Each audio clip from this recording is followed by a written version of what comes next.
مولانا رومی رحمۃ اللہ علیہ فرماتے ہیں، جب اللہ تعالیٰ کسی کی رسوائی چاہتا ہے تو اس کو پاک لوگوں پر لعن طعن کرنے کی طرف مائل کر دیتا ہے۔ دنیا کی دولت اللہ انہیں بھی دیتا ہے جنہیں وہ پسند نہیں کرتا، جبکہ دین کی دولت اللہ صرف انہیں دیتا ہے جنہیں وہ محبوب رکھتا ہے۔ اللہ تعالیٰ جب کسی فرد کی عیب پوشی کرنا چاہتا ہے تو اسے معیوب لوگوں کے عیب پر بھی بات نہ کرنے کی توفیق بخش دیتا ہے۔ جدائی کا ایک لمحہ بھی عاشق کے نزدیک 1 سال کے برابر ہے۔ تحمل کی تلوار لوہے کی تلوار سے زیادہ اثر رکھتی ہے، بلکہ فتح حاصل کرنے میں تحمل سینکڑوں لشکر سے زیادہ مؤثر ہے۔ اگر آدمیت صرف انسانی صورت کا نام ہوتا تو نبی اکرم صلی اللہ علیہ وآلہ وسلم اور ابو جہل یکساں ہوتے، حالانکہ ایسا نہیں ہے۔ احمق کی دوستی اور اس کی محبت سے دین اور دنیا دونوں ہی کا خون ہوتا ہے۔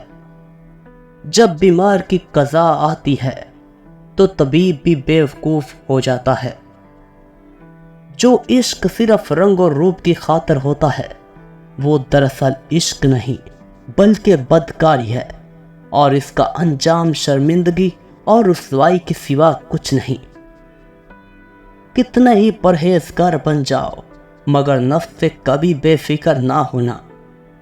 کتا چاہے کتنا ہی تربیت یافتہ ہو جائے مگر اس کی گردن سے زنجیر الگ نہ کرو۔ ناقص ذہن رکھنے والا کسی کام کے مقام کو نہیں سمجھ سکتا۔ رات کو سو جانے کے بعد قیدی قید خانے کی تکلیف سے اور بادشاہ اپنی سلطنت اور دولت کے احساس سے بے خبر ہو جاتے ہیں۔ اللہ والوں کی باتیں دل کو سکون پہنچاتی ہیں اور اہل ظاہر کی باتیں دل میں انتشار اور بے اطمینانی پیدا کرتی ہیں۔ اے لوگو، بہت سے شیطان خصلت صوفیوں کی شکل میں موجود ہیں، اس لیے بیت میں ہرگز جلدی نہ کرو۔ جہاں بھی پانی دیکھو وہاں سبزہ ہوگا، اسی طرح جہاں آنسو ہوتے ہیں وہیں رحمت ہوتی ہے۔ جو شخص کسی گناہ کا طریقہ رائج کرتا ہے تو اس کی طرف ہمیشہ لعنت آتی رہتی ہے۔ نیک لوگ چلے گئے اور ان کے اچھے اعمال باقی رہ گئے، اور کمینے لوگ بھی چلے گئے اور ان کے ظلم و لعنت باقی رہ گئے۔ خواہش کے سانپ کو ابتدا میں ہی مار دینا چاہیے، اگر دیر کرو گے تو یہ بڑھتے بڑھتے اژدہا بن کر تمہارے قابو سے باہر ہو جائے گا۔